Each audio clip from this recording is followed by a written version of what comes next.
नमस्कार विद्यार्थी मित्रांनो, मी प्राध्यापक मस्के सर. माझ्या मस्के सर या चॅनलवर तुम्हा सर्वांचं स्वागत आहे. तर विद्यार्थी मित्रांनो, आजच्या आपल्या या व्हिडिओमध्ये म्हणजे मागच्या एका व्हिडिओपासून आपण डायरेक्ट आणि इनडायरेक्ट स्पीच जी नवीन सिरीज सुरुवात केलेली आहे, त्या सिरीजमधला हा दुसरा व्हिडिओ आहे. आणि या व्हिडिओमधून आपण indirect speech of interrogative sentences म्हणजे प्रश्नार्थी वाक्यांचं इनडायरेक्ट स्पीच पाहणार आहोत. तर मागचा जो व्हिडिओ होता म्हणजे आपण जे indirect speech of statement assertive sentence किंवा विधानार्थी वाक्यांचं जे इनडायरेक्ट स्पीचचे रूल्स किंवा एक्झाम्पल्स आपण घेतले होते, त्या व्हिडिओची लिंक मी तुम्हाला या डिस्क्रिप्शनमध्ये देत आहे. चला तर मग आजच्या व्हिडिओला आपल्या या सुरुवात करूया.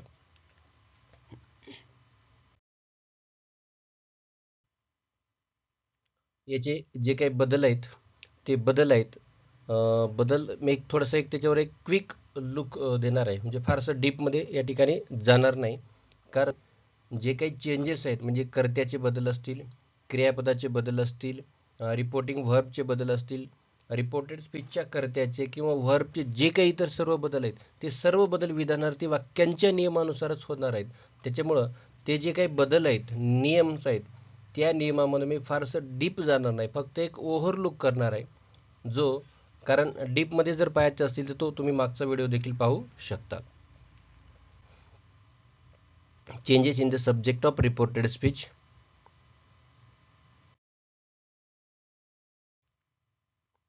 पहिला, if the subject of the reported speech becomes I, then it will change according to the reporter. म्हणजे रिपोर्टेड स्पीचच्या वाक्याचा करता जर आय असेल तो रिपोर्टरनुसार बदलतो. जसं या ठिकाणी हे चेंजेस मी तुम्हाला मागच्या व्हिडिओमध्ये देखील दिलेले आहे, त्याच्यामुळं याच्यावर आता फारसा वेळ मी घालणार नाही.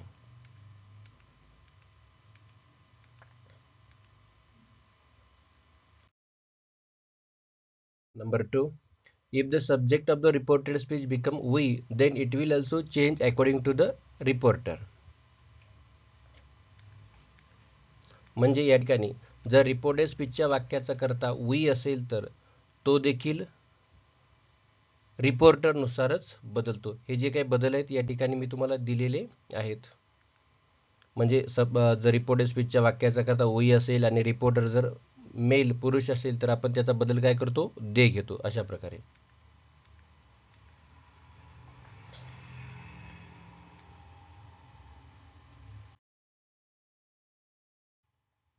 Number 3, if the subject of the reported speech becomes you, then it will change according to the listener. आता मात्र जर तुमच्या रिपोर्टेड स्पीचच्या वाक्याचा करता यू असेल तर तो रिपोर्टरनुसार नाही तर लिसनरनुसार बदलतो.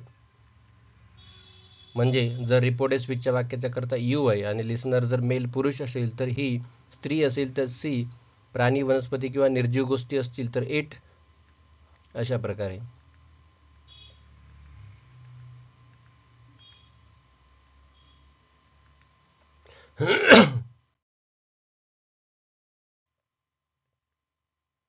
Other changes: me, him, her, my, his, her, you, him, her, they, them, your, yours, his, her, their, us, them, our, their, myself, himself, herself.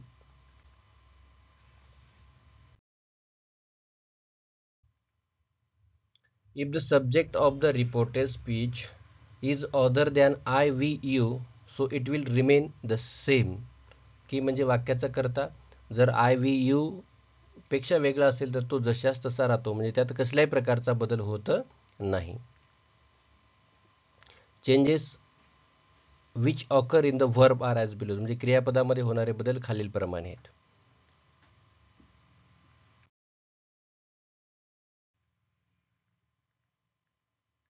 Am, is, are, was, were, had been, was, were, has, have, had, do, does, did, had done, V1चं V2 म्हणजे क्रियापदाच्या पहिल्या रूपाचं दुसरं रूप, V2 had plus V3, do not, does not, did not, had not, will, would, shall, would oblique should, can, could, may, might, must किंवा had to, ought to, use to किंवा would, dare to. म्हणजे हे एक direct स्पीचमध्ये हे बदल हे verb असतील तर आपल्या इनडायरेक्ट स्पीचमध्ये अशा प्रकारे करावायचे.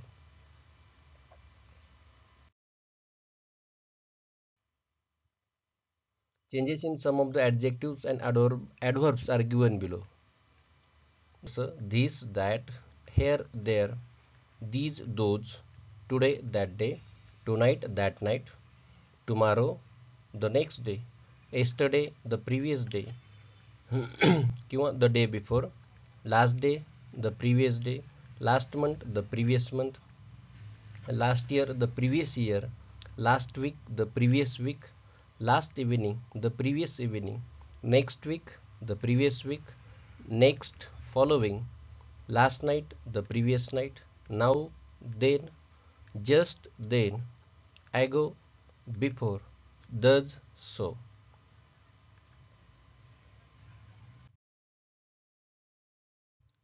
त्यानंतर आता जाऊया आपण थेट वाक्याकडे, म्हणजे indirect speech of interrogative sentences. त्यातला पहिला नियम काय? रिपोर्टर रिमेन द सेम, म्हणजे रिपोर्टर जशास तसा राहतो. रिपोर्टिंग वर्बमध्ये होणारे बदल खालीलप्रमाणे आहेत, तुम्ही पाहू शकता. सेड असेल तर आस्क घ्यायचं, सेड टू किंवा टोड किंवा आस्क असेल तर आपण इनडायरेक्ट स्पीच करताना प्रश्नार्थी वाक्यांसाठी फक्त आस्क हेच रिपोर्टिंग वर्ब यूज करायचं आहे.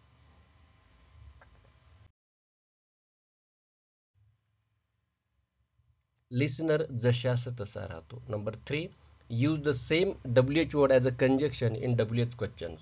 म्हणजे आता there are two types of interrogative sentences. Number 1 is WH questions and other is yes no type question.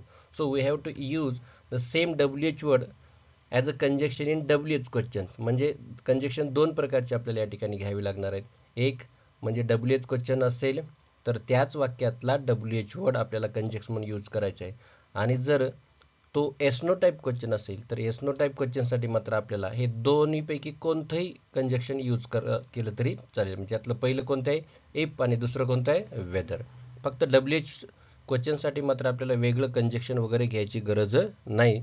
त्याच WH क्वेश्चनमधला WH वर्ड कंजक्शन म्हणून यूज करावायचा आहे. हे दोन अतिशय महत्त्वाचे नियम.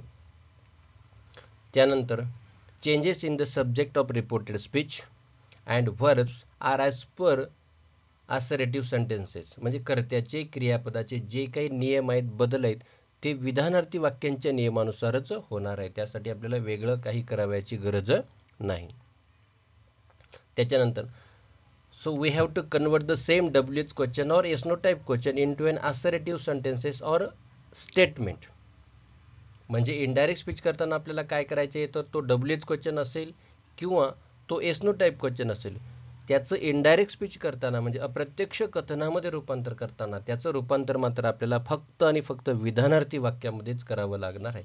मग विधानार्थी वाक्यामध्ये करण्यासाठी काय करायचे ते आपण सरळ उदाहरणाच्या माध्यमातून समजावून घेऊ.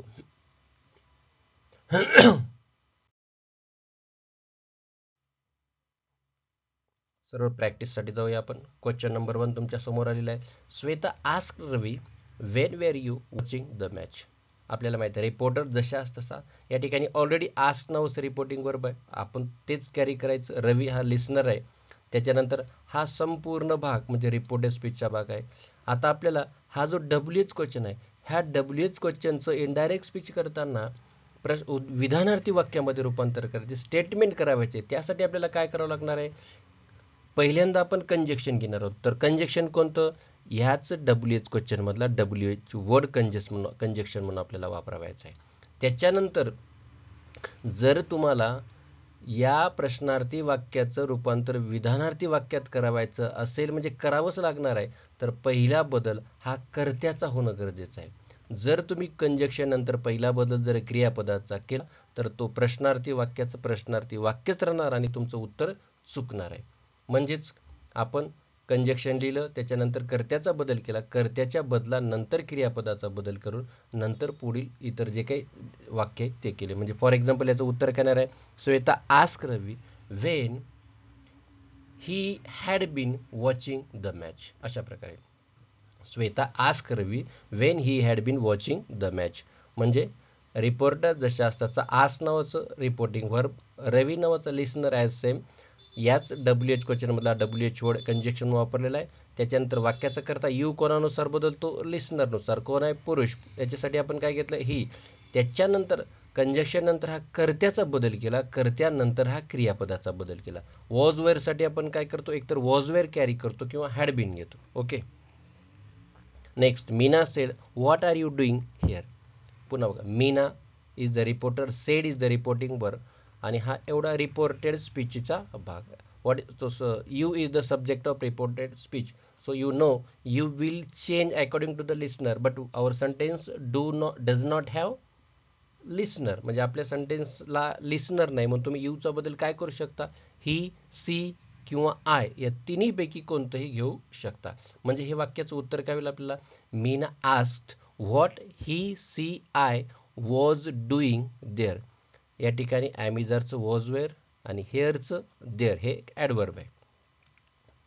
Meena ask what he was doing there. He, she किंवा आय कोणताही करता घेतला तरी चालतो, कारण आपल्या वाक्याला लिसनर या ठिकाणी नाही.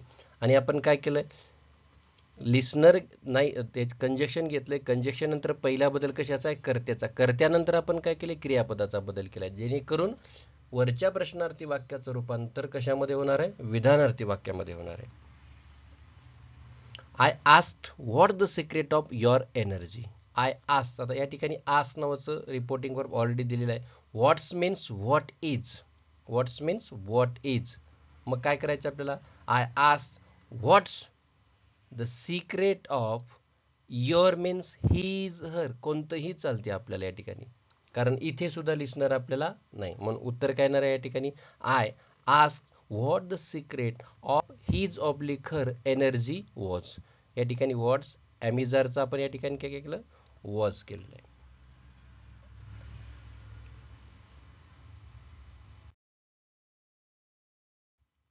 Next sentence, I ask did you give any gurudakshina to your guru. पुन्हा हा एस नो टाईप क्वेश्चन आला. आता या ठिकाणी आपल्याला काय करायचं आहे, की जेव्हा जेव्हा एक या इनडायरेक्ट इंट्रोगेटिव्ह सेंटेन्सेसचं इनडायरेक्ट स्पीच करताना जर हे 3 हेल्पिंग वर्ब्स आपल्याला सुरुवातीला फक्त वाक्य प्रश्नार्थी करण्यासाठी आले, त्यातलं पहिलं कोणतं आहे, डू, दुसरं कोणतं आहे, डज, आणि तिसरं कोणतं आहे, डीड. तर एक लक्षात ठेवायचं की आपल्याला यांचं काम फक्त वाक्य प्रश्नार्थी करणं एवढंच आहे. त्यांच्यामुळं यांना सरळ सरळ काय करायचं, आपल्याला वाक्यातून काढून टाकायचे. फक्त डू डज आलं म्हणजे वाक्याचा का सिंपल प्रेझेंट आहे, आणि आपल्याला डायरेक्ट स्पीचमध्ये सिंपल प्रेझेंट आलं, इनडायरेक्ट स्पीच करताना आपण त्याचं सिंपल पास्ट करतो. डीड आलं याचा अर्थ वाक्याचा का सिंपल पास्ट आहे, आणि सिंपल पास्टचा आपण इनडायरेक्ट स्पीच करताना पास्ट परफेक्ट करतो. एवढी गोष्ट लक्षात घ्यायची, आणि लवकरात लवकर होईल तेवढं, कारण हे दोन्ही तुम्हाला कन्फ्यूज करणार आहे. त्यामुळे यांना पहिल्यांदा काय करायचं, काढून टाकायचं. आता हा येस नो टाईप क्वेश्चन आहे, बरोबर. म्हणजे येस नो टाईप क्वेश्चनसाठी आपण 2 वेगळे कंजक्शन घेतो. कोणते, तर इफ किंवा वेदर. तुम्ही दोन्हीपैकी कोणतंही घेऊ शकता. म्हणून याचं उत्तर काय असणार आहे, आय आस्क्ड इफ. आता you will change according to the listeners, but you know the sentence does not have any listener, so you can take he, she, I. तुम्ही तिन्हीपैकी कोणतेही घेऊ शकता, कारण आपल्या वाक्याला लिसनर नाही. म्हणून I asked if he, she, I had given any guru dakshina to his, her guru. So what will be the answer? I asked if he had given any guru dakshina to his oblique her. या ठिकाणी आपण ही घेतलं, त्याच्यामुळे इकडे his. C घेतलं असतं तर या ठिकाणी हर झालं असतं. ओके, बघा सिंपल पास्टचं या ठिकाणी काय झालेलं आहे, पास्ट परफेक्ट म्हणजे हॅड प्लस V3. हा बदल मी तुम्हाला क्रियापदाच्या बदलामध्ये ऑलरेडी दिलेला आहे.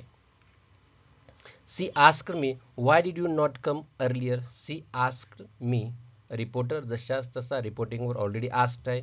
मी लिसनर देखील जशाच तसा कंजक्शन म्हणून तोच WH वर्ड. डीडला काढून टाकायचे. आपल्याला डीड म्हणजे वाक्याचा का समजलेला आहे.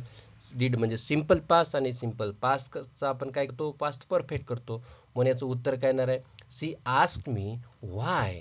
यू, मी, आय आपल्याला माहिती आहे की यू कोणानुसार चेंज होते, लिसनरनुसार, आणि यू मी याचं इनडायरेक्ट स्पीच करताना काय होणार आहे, आय. म्हणून she asked me why I had not come earlier. She asked me why I had not come earlier. Indirect speech negative आहे, डायरेक्ट स्पीच निगेटिव्ह असल्यामुळं इनडायरेक्ट स्पीच देखील आपल्याला निगेटिव्ह करावं लागणार आहे. I said to my teachers, why is he working outside? I said to my teachers. Okay. Reporter I, तो जशा असता सारा तो said to, asked, my teachers, listeners remains the same. So use the same WH word as the conjunction. Okay.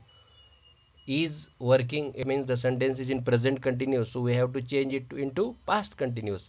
म्हणजे present कंटिन्यूसचं काय करतो आपण, past continuous करतो. म्हणजे याचं उत्तर काय असणार आहे, I ask my teachers why he was working outside. आता जसं की तुम्हाला माहिती आहे, वाक्याचं करता आय कोणानुसार बदलणार आहे, रिपोर्टरनुसार. वी कोणानुसार बदलणार आहे, या रिपोर्टरनुसार बदलणार आहे. यू कोणानुसार बदलणार आहे, या लिसनरनुसार बदलणार आहे. पण या व्यतिरिक्त जर वाक्याचं करता कोणताही असेल तर तो जशास तसा राहणार आहे, हे आपल्याला कायम लक्षात ठेवायचं आहे.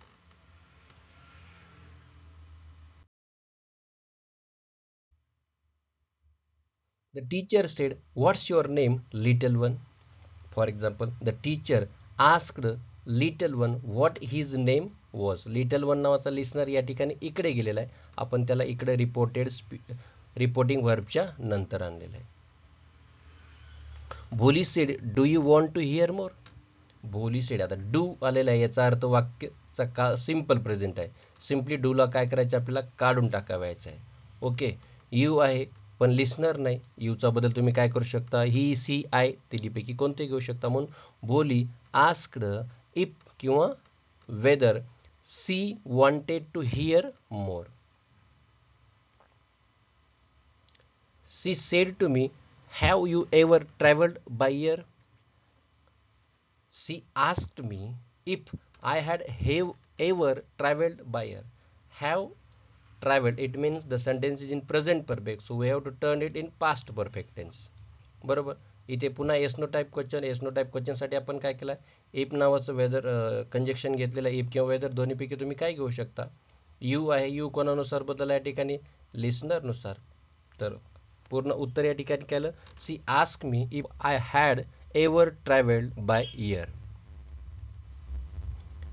ही said to her, why do you look weak? He asked her why she looked weak.